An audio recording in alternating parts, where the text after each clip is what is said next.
Rated SPG. Striktong patnubay at gabay ng magulang ang kailangan. Maaaring may masiselang tema, lengguwahe, karahasan, sexual, horror o droga na hindi angkop sa mga bata.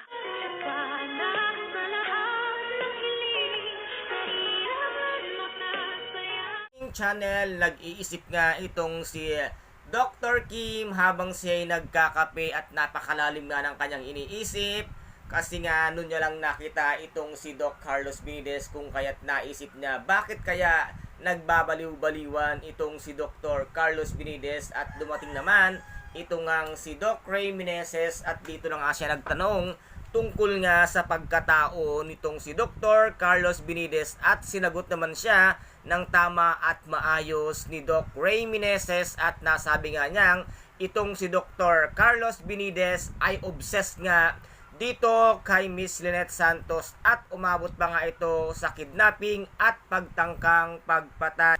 Tinanong nga nitong si Doc Ray Meneses itong si Doc Kim kung naikwento raw ba ni Doktora Annalyn Santos sa kanya ang lahat-lahat ng pangyayari kung bakit nga napunta sa mental hospital itong ang si Dr.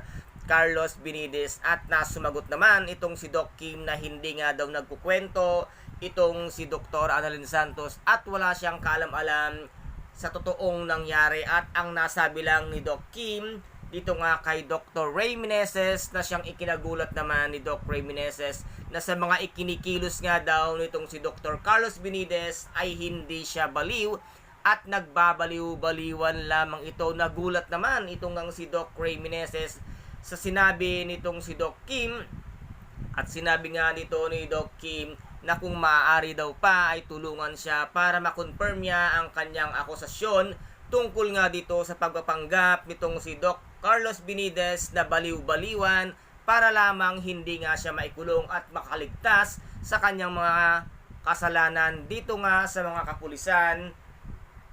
Kaya ngayon ay aalamin talaga ni Doc Kim ang katotohanan para makatulong siya dito nga kay Doktora Annalyn Santos at kay Miss Lynette Santos.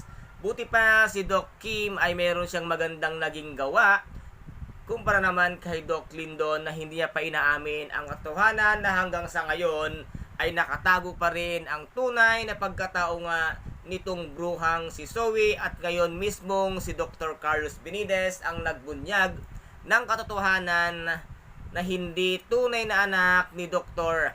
RJ Tanyag itong ang bruhang si Zoe at dito naman ay habang nasa restaurant sila ay nandoon na nga at nakahanda na itong si Doc Carlos Benitez para nga gawin ang kanyang plano at ang napag-usapan nga nila nito ngang si Zoe sa restaurant kaya't bigla itong umalis at siya rin namang biglang pagating ni Dr. Annalyn Santos na nagkaroon pa sila ng konting sagutan at dito nga ay hindi na halos mapalagay ito ngang si Zoe dahil nandoon ang kanyang Daddy Carlos at nakahanda na sa kanilang mga plano. Kaya guys, ito po ang ating pakaabangan dito nga sa abot kamay na pangarap na kung saan ay napaka-intense at kapanapanabik ng bawat eksena. At kung nagustuhan po ninyo ang aking videos for today, paki-subscribe na lamang po ng aking channel, paki-like and share para maging update kayo sa lahat ng gagawin kong videos.